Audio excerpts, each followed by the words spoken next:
Bueno, lo que vamos a charlar hoy tiene que ver con algo que se llama medicina de las 4P, ¿sí?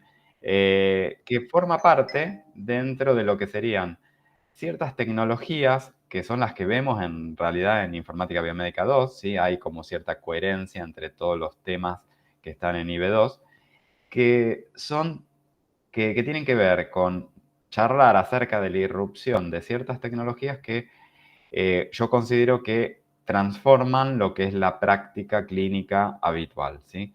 Vimos la historia clínica electrónica, que claramente tiene un impacto profundo en lo que es el modo de desempeñarse a la hora de atender los pacientes, pero mucho más todavía la telemedicina, que vimos la vez anterior también, ¿no es cierto? Que cambia drásticamente el uso del examen físico, por ejemplo.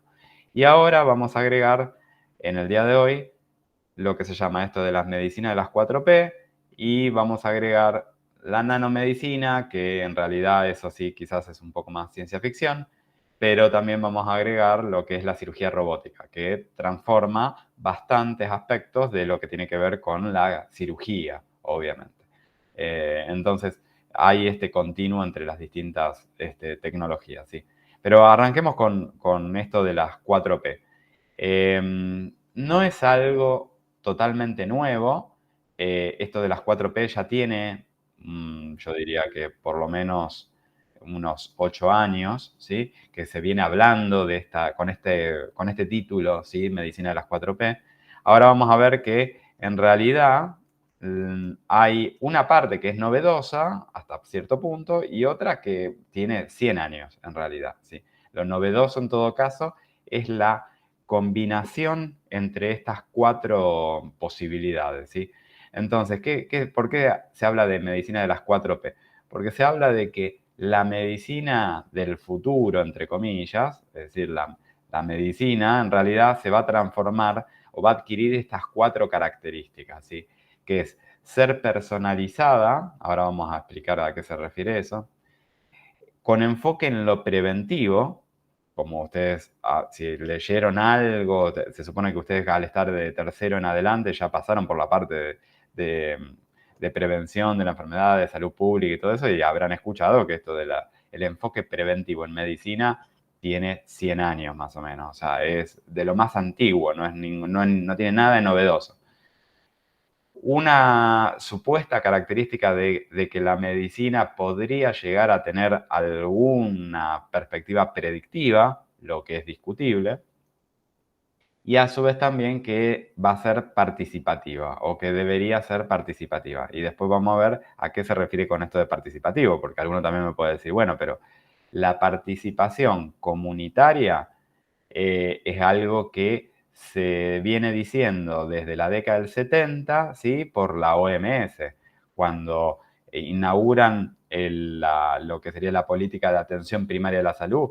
Desde el vamos está la cuestión de la participación comunitaria, o sea que tampoco sería algo del futuro o algo novedoso, pero vamos a ver que acá se refiere a otra cosa, esa participación, no es la participación de la comunidad. Así que bueno, vamos a ir tocando cada una de estas características, ¿sí? Lo primero es lo de medicina personalizada. A veces se le dice, en vez de medicina personalizada, medicina de precisión, ¿sí? También lo pueden encontrar de ese modo en artículos que están insisto, hace como 6, 7, 8, 10 años que cada vez más van apareciendo, ¿sí? Este, detrás de esta idea de lo personalizado, de la medicina de precisión, en definitiva lo que está es la medicina genómica, ¿sí? Por eso es que tiene unos cuantos años, ¿no es cierto? Porque tiene que ver desde que se fue, digamos, resolviendo la cuestión del proyecto Genoma Humano, ¿no es cierto? Que se decodificó todo el ADN humano y esto fue cada vez aumentando las posibilidades de la metodología. Y entonces, en definitiva, lo que se plantea ahora es, que requiere cierta explicación, es esto que está acá en el gráfico, de que nosotros podríamos, pues de ahí viene lo personalizado o de precisión, que en el presente en realidad, pero todavía más en el futuro cercano, vamos a poder guiar un tratamiento, es decir, vamos a poder tomar decisiones respecto del tratamiento de un paciente a partir de conocer información genómica, ¿sí? ¿Y qué quiere decir eso? Resulta que en lo que sería, esto lo está representado acá en este gráfico, ¿no es cierto? La medicina clásica, vamos a ponerla también entre comillas, me dice que, o cómo funciona. Funciona con una gran generalización, ¿no es cierto? Se hacen estudios probando fármacos y esos fármacos se estudian en un grupo de experimental, ¿no es cierto?, de personas, que se trata de que eso sea lo más diverso posible, lo más representativo posible de la población en general, pero obviamente se trata de una muy, muy pequeñita muestra, ¿no es cierto? Entonces nunca es la población total, por supuesto. Por eso, entre que se hace el experimento y que después eso se lleva al terreno, es decir, a la población real, obviamente hay discrepancias en cuanto a la efectividad del tratamiento, en cuanto a la dosis que debería recibir cada una de las personas, porque las personas somos todas diferentes, ¿sí? Tenemos variaciones genéticas importantes entre cada uno de nosotros, pero por sobre todas las cosas tenemos condiciones de vida diferentes, tenemos hábitos y estilos de vida diferentes, tenemos un montón de cuestiones que nos diferencian uno a uno, ¿no es cierto?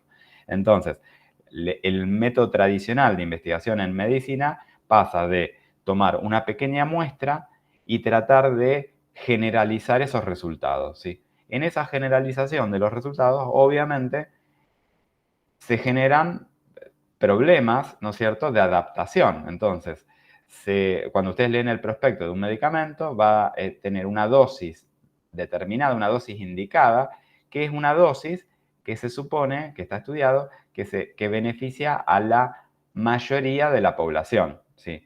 Es decir, la mayoría de los usuarios de ese fármaco se supone que se van a beneficiar con esa dosis. El problema, que es lo que intenta mostrar el gráfico en esta parte, ¿no? Acá, acá abajo, es que va a haber algunas personas que efectivamente, con la dosis, supónganse, qué sé yo, que ustedes digan, no sé, con 500 miligramos de paracetamol es efectiva para la mayoría de las personas, pero va a haber personas para las cuales no va a ser efectivo, ¿sí? Que a lo mejor es una dosis excesiva esa, ¿sí? Y va a haber para otras personas que en realidad se necesita duplicar la dosis, ¿sí? O que se necesita más dosis, ¿sí? Que esa dosis no es la exacta que beneficia a la persona. Es decir, no en todas las personas genera el mismo efecto, lógicamente. Esto tiene que ver, lo tenemos en la siguiente diapo, pero tiene que ver con la velocidad con la que cada cuerpo metaboliza los medicamentos. Y entonces, no todas las personas metabolizan de la misma manera. De hecho, hay algunos que son metabolizadores más rápidos que otros. Por lo tanto, es como si hubieras dado menos dosis de medicamento, ¿sí? Porque lo eliminan más rápidamente. Pero a su vez también va a haber, se supone que se hicieron bien los experimentos, un pequeño porcentaje, pero que no es desdeñable, ¿no es cierto? Es decir, que no lo podemos descartar, de gente que directamente no responde a ese medicamento, que no responde a un determinado tratamiento para el dolor, no responde a un determinado antibiótico, no responde, no sé, a un medicamento oncológico, ¿sí?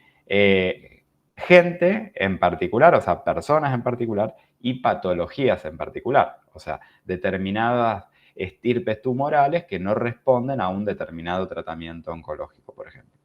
Entonces, insisto, habitualmente lo que se hace es prueba y error. Entonces vos decís, bueno, no funcionó este medicamento, después de varios días, bueno, lo rotamos y lo cambias por otro.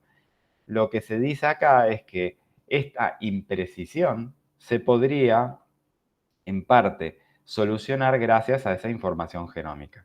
Entonces, esa información genómica, por ejemplo, me permitiría tener, como este ejemplo que encontré por ahí, de que yo podría subclasificar a los pacientes asmáticos en diferentes tipos, ¿no es cierto? Y según el tipo de esto que ni sé qué es, digamos, ni importa, digamos, los que tienen linfocitos TH2 y los que no tienen linfocitos TH2, entonces esos serían como dos variantes dentro de lo que sería el asma y podrían tener tratamientos distintos. Es decir, unos se benefician con un tratamiento y otros a lo mejor no, son más resistentes, entonces hay que probar directamente con otras terapéuticas.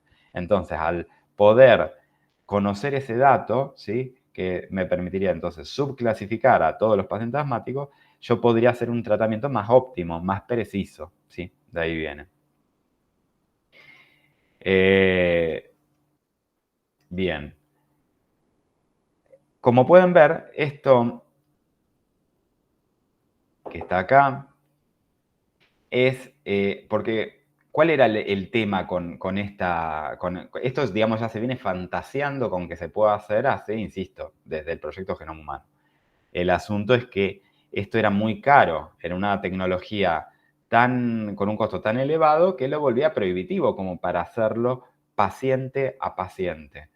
Lo que se podía hacer era el mapeo genético de la humanidad, pero no de mi paciente en particular. Entonces, yo no podía saber exactamente cómo era la composición génica del paciente. Ahora sí. ¿Y por qué? Porque se han industrializado esta tecnología, entonces ha bajado muchísimo de costo, al punto tal de que verdaderamente es algo que es accesible. Obviamente, ustedes me van a decir, bueno, pero hay gente en Argentina que come de la basura, o sea, que no tiene ningún recurso económico, entonces obviamente no va a ser accesible para esas personas. Eso no, es obvio, ¿no es cierto? El asunto es que se ha vuelto una tecnología accesible en general para el subsector privado, ¿no es cierto? Entonces, la porción de la población que tiene ciertos recursos económicos, pero que no estamos hablando de algo de gente rica, ¿sí? Sino de gente que tiene algún nivel más o menos mínimo de ingresos.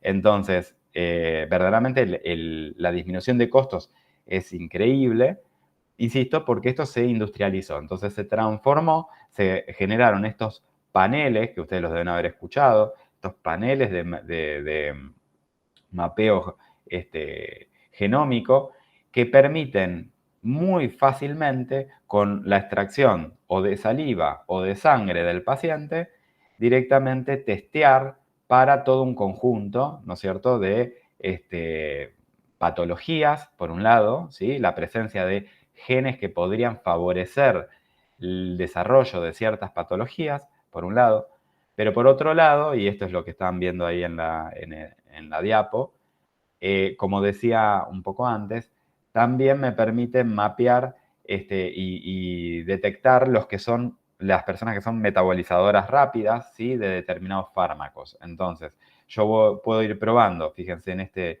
panel, testea para 188 medicamentos, ¿sí? 188 medicamentos y 22 variantes en distintos genes, ¿no es cierto?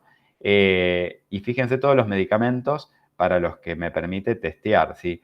Para ver, qué sé yo, desde medicamentos de Alzheimer y Parkinson a los ansiolíticos, sobre todo se usa mucho para la medicación psiquiátrica, ¿sí? Ustedes deben tener conocimiento de que para hacer el tratamiento, por ejemplo, con antidepresivos, es bastante complicado porque cada persona reacciona a un nivel de dosis diferente. Entonces, si bien hay ciertos criterios de por dónde arrancar con la dosis, después todo a prueba y error. Es ir ajustando micrométricamente las dosis, ¿sí? Ir subiendo, bajando, porque si la subís mucho a lo mejor exacerba algunos síntomas o da sueño, entonces hay que bajar la dosis, pero si bajas mucho la dosis, entonces no hace el efecto positivo que se buscaba, entonces lo tenés que combinar con otro medicamento. Bueno, entonces es realmente todo un arte lograr medicar a un paciente para lo que tiene que ver con lo psiquiátrico, ¿no es cierto? Sumamente complicado. Entonces, supuestamente, estos paneles contribuirían, ¿sí? A que uno diferencie algunos pacientes que metabolizan demasiado rápido el medicamento y entonces por eso de por sí necesitan una mayor dosis, una menor dosis o que directamente tienen una resistencia a determinadas drogas.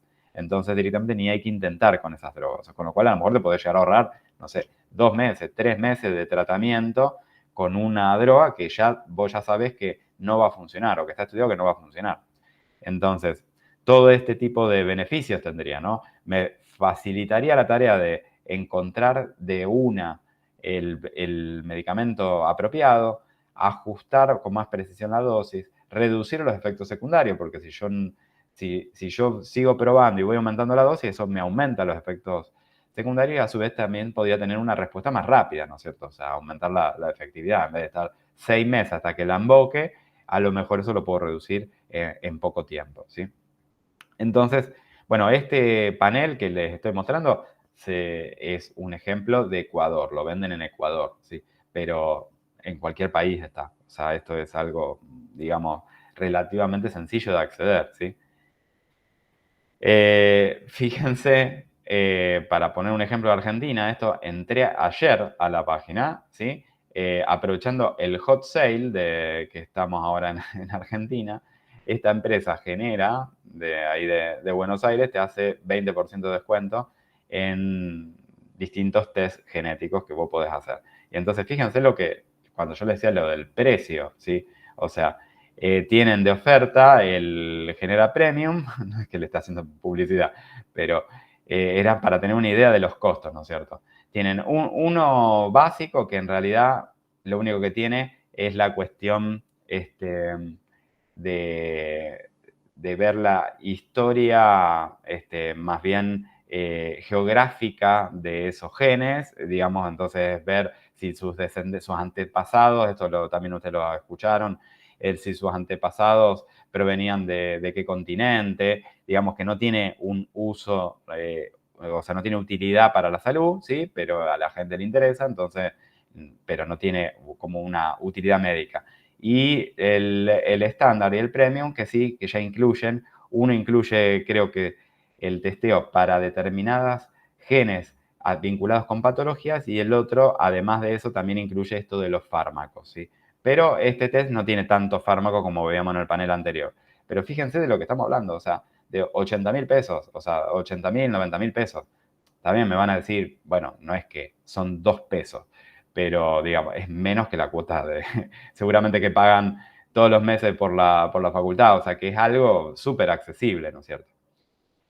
Y acá lo tenía, no me acordaba que lo había puesto la captura también. Entonces, tienen explicado, bueno, la parte de riesgo de desarrollar enfermedades y las predisposiciones genéticas y supuestamente ellos ya lo venden, pero no esta empresa, sino todas. Esta es la lógica detrás de esta medicina de precisión. Tiene implícito el hecho de que si uno conoce esas predisposiciones genéticas, uno podría cuidarse, ¿sí? Que podría estimular los cuidados, ¿sí? Ese es el principal argumento de venta, si no, yo para qué quiero saber esto. Entonces esto despierta, que es justamente lo que yo quería desarrollar, ¿no? Toda una serie de cuestionamientos que tienen que ver con lo ético, ¿no es cierto? Con lo bioético, ¿sí? Porque esta medicina de precisión, estos paneles genéticos se pueden utilizar en todas las etapas de la vida, ¿sí? Entonces, lo podemos utilizar desde la vida prenatal, pero antes preconcepcional prácticamente, podríamos decirlo, que es, por ejemplo, como se ve acá, en la selección de embriones. Entonces, cuando se hace fertilización in vitro, ya se hace actualmente, de hecho, hace bastante que se hace, ¿no es cierto? Es un procedimiento costoso la fertilización in vitro, además de con una alta tasa de fallo, pero la cuestión de la selección genética de esos embriones se viene haciendo desde, no sé si de siempre, pero digamos de hace muchos, muchos años. Entonces, por supuesto, lo que primero se testea es la existencia de algún tipo de enfermedades genéticas que volverían inviable a lo mejor ese embarazo y entonces no tendría sentido pasar por todo el proceso de implantar un embrión para que después no progrese, ¿sí? Pero también porque obviamente muchas parejas a lo mejor no quieren implantar un embrión que ya tiene alto riesgo de desarrollar alguna enfermedad genética, por más que el embarazo pueda llegar a progresar, pero no quieren, ¿sí? Eligen no tenerlo cuando es, por ejemplo, un chico, suponen que va a ser un chico con síndrome de Down. Entonces, se descartan esos embriones, digamos. Eso se hace todos los días. Pero fíjense que ahí la cuestión más prohibitiva pasa por el hecho de que la fertilización in vitro tiene un costo, ¿no es cierto? Entonces no es tan económico y ni tan viable. Pero en un embarazo concebido naturalmente, también se puede hacer, de hecho, y es sumamente económico, y ustedes también lo deben haber escuchado, porque digo, no estoy diciendo nada súper novedoso, la posibilidad de hacer un diagnóstico prenatal. Que acá, tradicionalmente, algunos años atrás, a lo mejor 10 años atrás, una cosa así,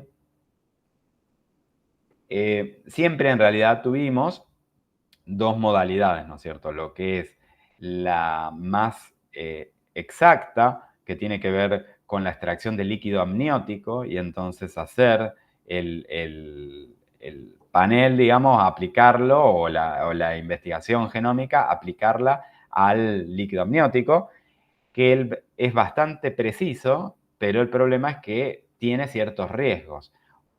Un embarazo cada tanto, ¿sí? Cada una X cantidad, se pierde por culpa de esa punción para extraer el líquido amniótico. Entonces, lógicamente no tiene sentido que en todos los embarazos se haga una extracción de líquido amniótico porque entonces generarías un montón de abortos inducidos por culpa de esa práctica. Entonces, no sería razonable hacerlo, ¿sí? Pero lo que sí se puede hacer ahora, vaya hace varios años, tiene menos precisión, pero funciona, que es hacerlo a través de la sangre de la madre. Entonces, en la sangre de la madre se encuentra ADN del feto, rastros del ADN del feto, tiene toda una técnica y entonces eso permite aplicar el panel sin la cuestión invasiva y sin que corra riesgos el bebé, ni la madre, ni nadie, simplemente con un análisis de sangre. Entonces, eso también en algún momento tenía cierto costo y hoy es sumamente barato, o sea que prácticamente estaría en manos de cualquier persona que va a tener un embarazo y se va a hacer atender dentro del sistema privado, que quizás tenga que pagar honorarios para el obstetra y demás, puede, si quiere, hacer este tipo de testeo. Ahora, insisto con la cuestión bioética. Vos haces el estudio. El estudio te da que, en principio, para lo que más se usa es para ver, insisto, enfermedades genéticas.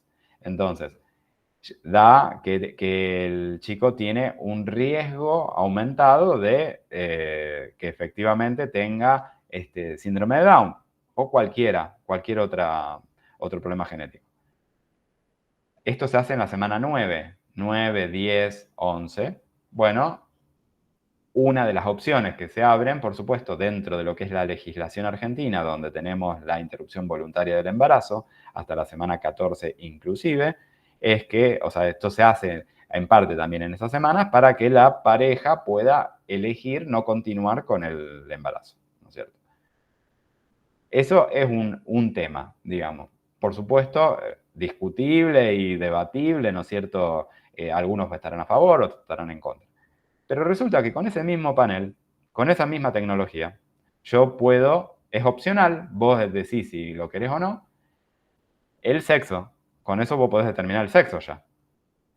Entonces, entre el acople de lo que es la legislación argentina más la tecnología, yo puedo, por ejemplo, supónganse que una pareja ya tiene 2 hijos varones y quiere y que quiere la nena, ¿sí? Sí o sí, pero no quiere seguir intentando y que le sigan saliendo varones, porque no quiere tener 18 hijos. Quiere específicamente una nena, ¿sí? O al revés, quiere específicamente un varón, o ya tuvo un varón y quiere ahora tener una nena, potencialmente, no digo que sean muchas las parejas que lo hagan, pero potencialmente se puede hacer sin ninguna dificultad, ¿sí? Es accesible para todos, podríamos decirlo. Hacer el panel genético, ver el sexo y, como es en la semana 9, usar misoprostol y interrumpir el embarazo cuando el sexo no coincide con lo que eran las expectativas o lo que ellos querían. O sea, y insisto, económicamente es barato hacer eso, ¿sí? Y es accesible, o sea, pero sumamente accesible. O sea, estamos hablando de no solo en lo económico, sino también accesible, lograr acceder al misoprostol, a la práctica, porque es algo completamente legal, porque no hay nada que te puedan llegar a discutir, porque es interrupción voluntaria, por lo tanto, no puede venir el médico a decirte, no me parece ético lo que estás haciendo, ni nada, porque es simplemente una expresión de voluntad. Entonces, y eso ya a mí ya me da hace un poco de ruido. No sé a ustedes, pero a mí por lo menos ya me hace un poco de ruido esa posibilidad. Pero peor aún, a mí me parece todavía peor, es que del mismo modo que se determina lo del sexo, en los paneles habitualmente tienen lo del sexo y las enfermedades genéticas, pero la tecnología habilita, está la posibilidad de testear otras cosas, ¿sí? Desde cuestiones estéticas, ¿sí? Como, no sé, el color de pelo, de ojos, de, qué sé yo, algunas cuestiones estéticas más bien banales, ¿no es cierto? También, y eso es lo que quizás más importante, la posibilidad de testear, como decíamos antes, para riesgos aumentados de desarrollo de ciertas patologías muy a largo plazo y catastróficas, como por ejemplo Alzheimer, Parkinson, cáncer de mama, ¿sí? Entonces, la tecnología lo permite, ¿sí? Y de hecho, si ustedes lo buscan, en un montón de empresas te permiten, si vos querés, estamos hablando del diagnóstico prenatal, ¿no? En el diagnóstico prenatal, incluir la posibilidad de testear, por ejemplo, la presencia de determinado gen que favorece el desarrollo, que puede favorecer el desarrollo del cáncer de mama en el futuro. Entonces, yo podría descartar ese embrión, ese feto, digamos, abortar, ¿sí? Pensando en eso, ¿sí? En que no quiero traer un hijo al mundo con un riesgo aumentado de desarrollo de alguna de esas patologías. Alguien lo puede razonar de ese modo. Y estaría dentro de sus posibilidades, estaría totalmente, mientras esté dentro de la semana 14, interrupción voluntaria. Entonces, lo puede hacer. Eso quiere decir que si la persona cuenta con esa información, puede tomar una decisión contemplando esa información. Hasta el momento no era infrecuente que contara con esa información, por lo tanto no se nos presentaba ese dilema ético. Yo lo que intento transmitir con esto de la clase es que a medida que va pasando el tiempo y estas tecnologías se incorporan cada vez más nos vamos a encontrar en las distintas etapas de la vida con este problema, ¿sí? Porque va a venir el paciente a plantearte eso. Entonces, va a pedir asesoría respecto de eso.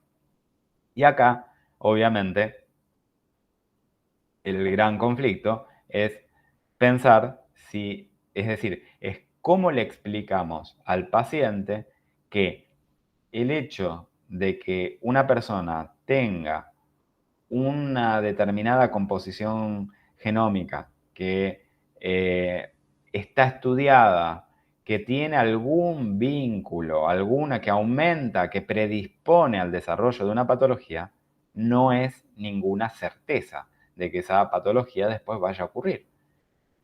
Imagínense, estamos hablando de hacer un diagnóstico prenatal para algo que estaría ocurriendo a lo mejor a los 70 años. La cantidad de cosas que pueden pasar durante 70 años, ¿no es cierto?, que van a hacer que esa persona nunca desarrolle esa patología. Pero ¿cómo hacemos para explicarle eso al paciente? Porque las empresas que venden el panel genético justamente lo comercializan apuntando a que las personas aten, ¿sí?, de manera prácticamente indisoluble lo genético con el futuro, que es un modo, digamos, más científico de que te tiren las cartas, de que te hagan el tarot, ¿no es cierto? Entonces, somos nosotros los médicos los que tenemos que desmontar eso, ¿sí? Cortar con eso. Pero resulta que es muy difícil hacer eso. ¿Por qué? Primero porque los médicos no sabemos, en general, no sabemos mucho de genética y no sabemos, y sobre todo no sabemos casi nada de lo que es riesgo, ¿sí?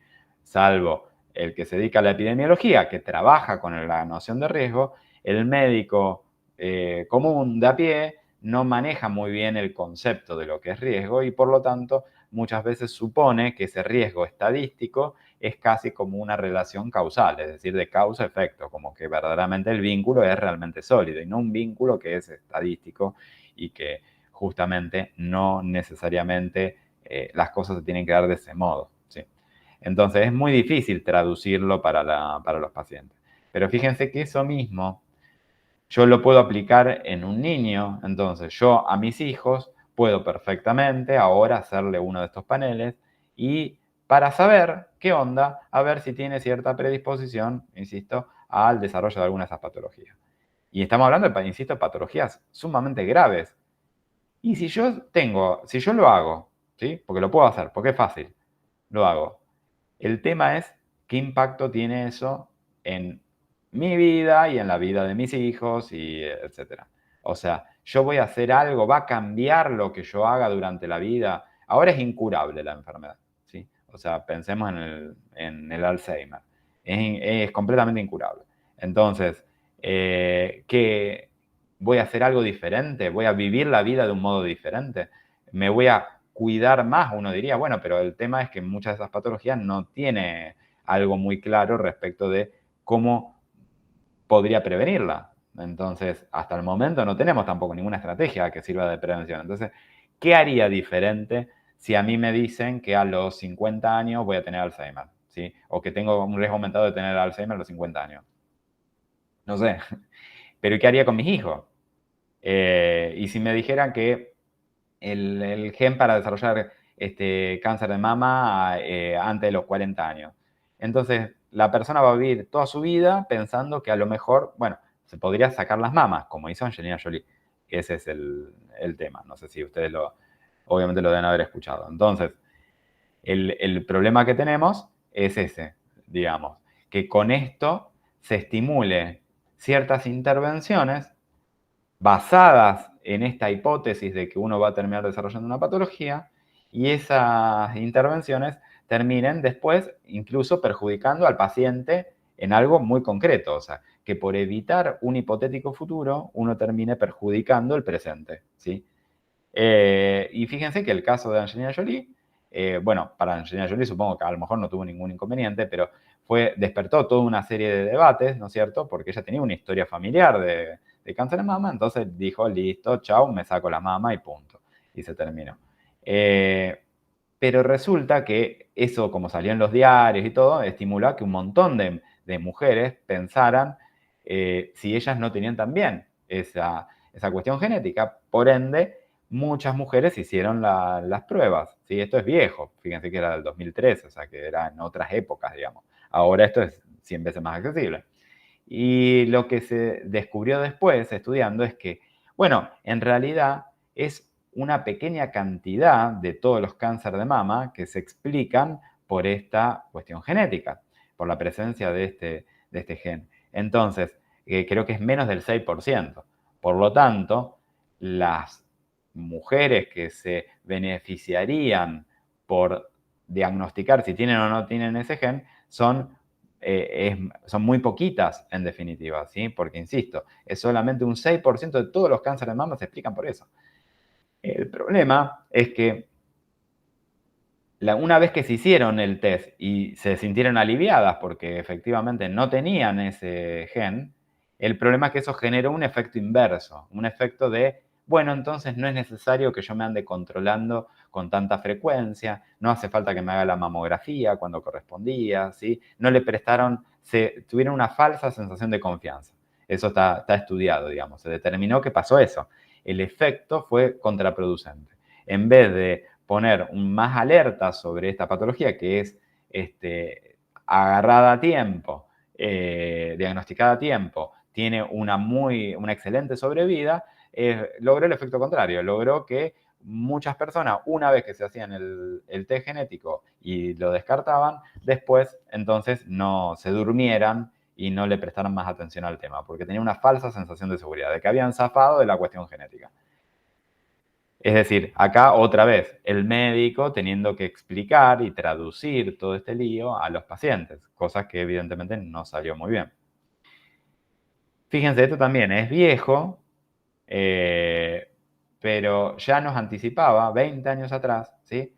La que se venía, digamos, que iba a estar esta posibilidad. En este caso era una mujer de 30 años, ¿sí? Que tenía un trastorno genético, pero no es que tenía Alzheimer, sino que la mujer se había hecho el mapeo genético y tenía la presencia de un gen que se asocia con la predisposición para tener Alzheimer a una edad temprana, ¿sí? Entonces, ¿qué hizo directamente la mujer? En ese momento lo que hizo fue someterse a una fecundación in vitro, ¿sí? No tenía ningún problema de fertilidad, ¿sí? Pero hizo fecundación in vitro para poder hacer una selección de los embriones, ¿sí? Mapeó a los embriones para poder ver en cuál no estaba el gen, digamos, que predisponía para el Alzheimer. Seleccionó ese embrión y implantaron ese embrión. Y todos los otros, anda a saber qué pasó con todos los otros embriones. Entonces, el asunto es, como yo mencionaba antes, y si esto en vez de ser algo prenatal, es cuando ya está, con tus hijos, digamos, va a cambiarte eso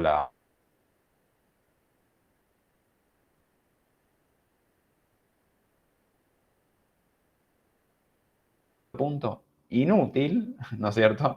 Pero que genera un cambio y genera un montón de preocupación. Digo, hasta cierto punto inútil porque estamos hablando de ciertas patologías que independientemente de lo que vos hagas, no las vas a poder evitar, ¿sí?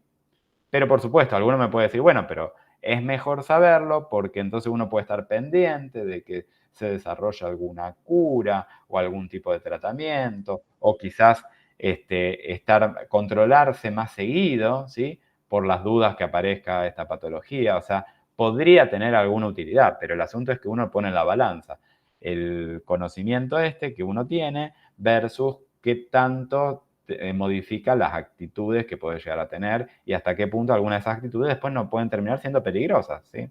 Como por ejemplo la sobreexposición a distintas metodologías diagnósticas porque vos querés enterarte rápido cuando se empieza a desarrollar la patología. Qué sé yo. Pero también otros dilemas éticos se salen de lo que sería el terreno de lo individual, porque hasta acá lo que estábamos planteando es que cada persona elige si quiere conocer o no esa información. Pero el problema es que hay terceros que pueden estar interesados en esa información. ¿Y esos terceros quiénes pueden ser? Bueno, por un lado, directamente empresas, ¿sí? La empresa que la aseguradora, por ejemplo, de riesgos de trabajo, lo que serían las ART, pero también la empresa de medicina prepaga, por ejemplo. Es decir, todas las aseguradoras, tanto del trabajo, de riesgos del trabajo, como de la salud, pueden estar interesadas en conocer esta información porque siguiendo con esta lógica, ¿no es cierto?, de que asocia lo genético con cierta futurología, entonces pueden suponer, ¿sí?, que no les conviene tener como afiliado una persona que tiene un riesgo aumentado de desarrollo de alguna de estas patologías que después, si se tienen que tratar y ellos van a tener que financiar el tratamiento, van a ser terriblemente costosas. Entonces, tratan todas las empresas prepagas, el sueño de ellas sería, por supuesto, evitar todo este tipo de pacientes. O sea, un paciente, no sé, que va a tener cualquiera de todas estas patologías, insisto, que después los tratamientos son muy caros, lo ideal sería poder discriminarlos de algún modo al principio, en el momento de la afiliación, para evitar que se afilien. O, por ejemplo, que paguen una cuota mucho más cara, ¿sí? Porque vos, desde la lógica de la empresa de medicina prepaga, este es un paciente, digamos, alguien que va a consumir muchos recursos de la organización. Entonces, esta cuestión del mapeo genético abre también esa puerta, ¿no es cierto? Obviamente hay cuestiones legales acá, ¿no es cierto? Pero en Argentina no se ve tanto de que las empresas de medicina prepaga te nieguen la afiliación, pero sí es muy característico de Estados Unidos. Entonces, en Estados Unidos, si vos tenés todo un conjunto de patologías o incluso de factores de riesgo presentes, no te afilian, no te aceptan, ¿sí? Prefieren tener un cliente menos, pero quedarse con los clientes más sanos y que por ende van a gastar menos, ¿sí? Pero también otros que podrían estar interesados en conocerlo son directamente las empresas o tus propios empleadores, ¿sí? Porque justamente en conjunción con esto de la aseguradora de riesgo de trabajo, imagínense una empresa o una fábrica, ¿no es cierto?, que trabaja con productos químicos, que se sabe que esos productos químicos pueden favorecer el desarrollo de determinados tipos de cáncer, por ejemplo. Pero resulta que, claro, eso, entre todas las personas hay algunas que tienen mayor predisposición a desarrollar ese tipo de cáncer, que si se asocia la predisposición genética con la exposición química, ¿sí?, al producto, entonces hay un pequeño sector que desarrolla más cáncer que otro. Entonces, lógicamente, esa empresa podría pensar en que los que quieren, que a la hora de contratarte, es necesario hacer este tipo de análisis y descartar a todas las personas que tienen esa cierta predisposición, ese riesgo aumentado de desarrollar la patología. Lo que podríamos pensar que se trata de algo en principio bueno, porque justamente indirectamente, por más que no es la intención de la empresa, porque no es que a la empresa le importe cuidar al trabajador, sino que en realidad lo que está pensando la empresa y la aseguradora de riesgo de trabajo es que por cada persona que después va a desarrollar ese cáncer, después va a tener que pagar, ¿no es cierto? Va a tener que pagar una compensación, porque claramente la culpable ha sido la empresa. Entonces, para disminuir ese tipo de costos, directamente prefieren no contratarlo. Y por supuesto, uno podría pensar desde la lógica del paciente, en principio pareciera como algo bueno, porque entonces indirectamente lo está protegiendo, ¿no es cierto? Pero el asunto es cuál es el punto de corte, cuál es el límite, ¿no es cierto? Hasta qué punto no se termina transformando en algo discriminativo, ¿sí? Y entonces, no sé, podrían tomar otro tipo de características, no solamente estas que yo estoy poniendo. Y en función de eso, no tomarte en el trabajo, ¿sí? Entonces, esto es como al principio pasaba, y seguramente debe seguir pasando, con el testeo del HIV. Entonces, una empresa puede testearte para el HIV y podría no contratarte si vos fueras HIV positivo, ¿sí? Eso en su momento pasaba y entonces por eso se prohibió directamente que sin tu consentimiento te hagan un testeo de HIV. Ahora ya no es tan así. Entonces se ha perdido un poco esa cuestión de que realmente se necesita el consentimiento, más allá que por ley se necesita, pero no es más de una ART te lo hace igual sin que vos sepas. Entonces, esta cuestión, digamos, podría exacerbar esa lógica de cierta discriminación, ¿sí? Pero bueno, esta cuestión también dispara el tema de la equidad en el acceso, ¿no es cierto? Todo esto, perdón, a todos estos recursos, ¿sí? El acceso a esta tecnología, a los profesionales capacitados, ¿no es cierto? Porque uno después necesita una consejería genética y sobre todo lo que se viene, digamos, esto sí está en desarrollo y es todavía un futurista, es bueno, cómo transformar esta información que tenemos en una terapéutica, también siguiendo la misma lógica, una terapéutica genómica, que sea capaz de torcer el curso del destino, ¿no es cierto? Entonces, la tecnología más famosa es esta que se llama CRISPR-Cas9, que son como le dicen, son tijeritas, ¿no es cierto? Y que permitiría de un modo bastante económico hacer ediciones, ¿no es cierto?, en el ADN.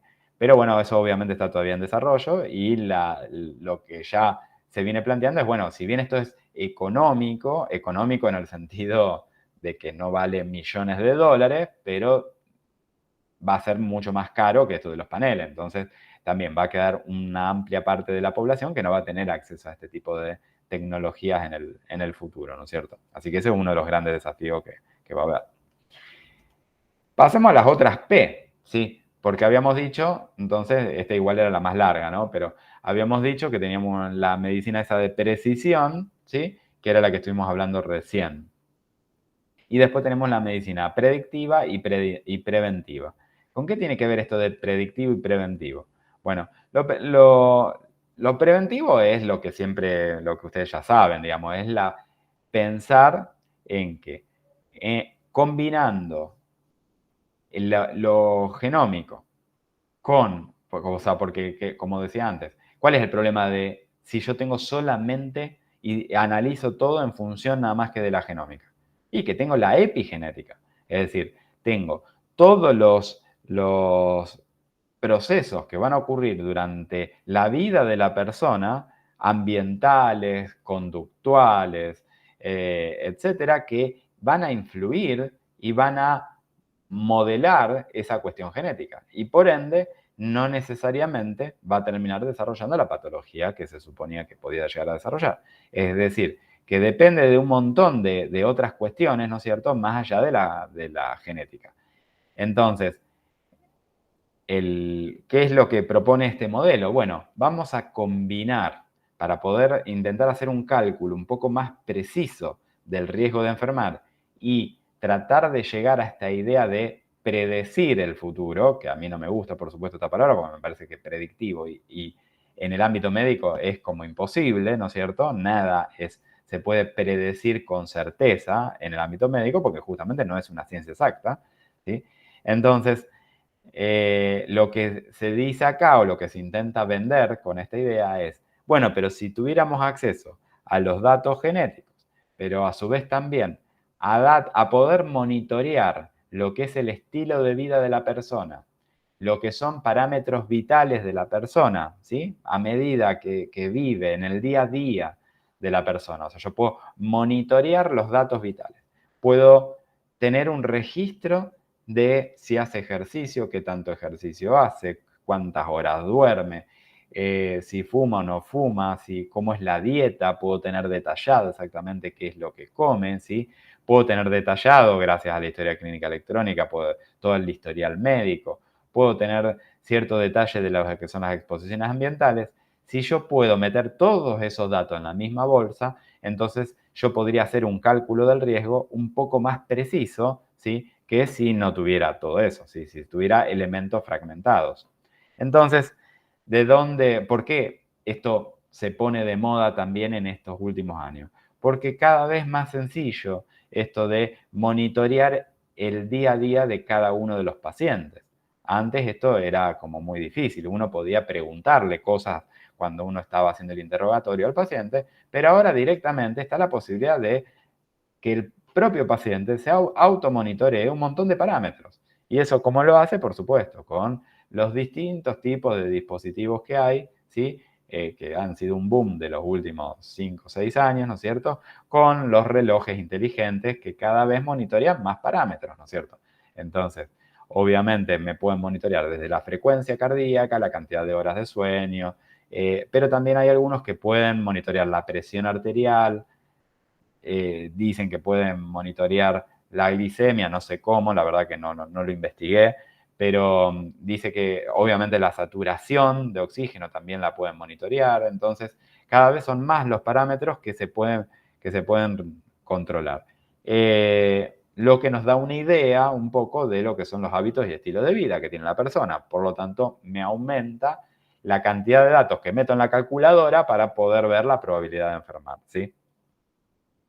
Lo que se dice es que, claro, si yo puedo entonces calcular un score de riesgo, ¿sí?, un valor de riesgo más preciso, yo puedo entonces intervenir anticipadamente sobre esa persona. Es decir, sobre una persona que yo ya tiene todos los números, diríamos, para desarrollar una diabetes tipo 2, yo ya sé que puedo arrancar a lo mejor 10 años antes, ¿sí?, con modificaciones en la dieta, incluso con determinados tratamientos, ¿sí?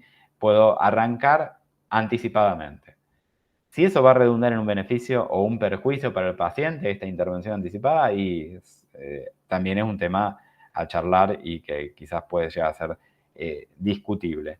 Pero entonces, ¿dónde está acá la clave o lo nuevo, si ustedes quieren? ¿Sí? La nueva tecnología. Está en esto que llamamos Big Data, digamos. En esta cantidad masiva de datos que las personas hoy por hoy producimos. todo el tiempo estamos produciendo datos. Desde que llevamos un monitor en la muñeca, permanentemente nosotros estamos dejando todo un reguero de datos, ¿sí? Que en general las empresas lo capitalizan, pero que se puede capitalizar para este tipo de cuestiones vinculadas con la salud. Que antes no teníamos acceso a todo eso, ni teníamos acceso tampoco a ese análisis masivo de datos. Por eso es que estos dispositivos tienen la capacidad, ¿se acuerdan que siempre lo hemos dicho en informática? Que es de transformar el dato en una información, porque están permanentemente analizando estos datos, ¿sí? E interpretándolos y dándome consejos. Vieron que el propio sistema operativo, el propio programa te dice que tenés que caminar más, que tenés que dormir más. Entonces, está transformando la cantidad de metros que vos te desplazaste en una determinada recomendación, en una interpretación y una recomendación acerca de qué tanto ejercicio tenés que hacer. Y eso se hace todo de manera automatizada. Resulta que esta nueva costumbre de estar, esta accesibilidad, porque hoy por hoy un reloj inteligente vale 2,50 pesos, o sea, también es algo que es sumamente económico,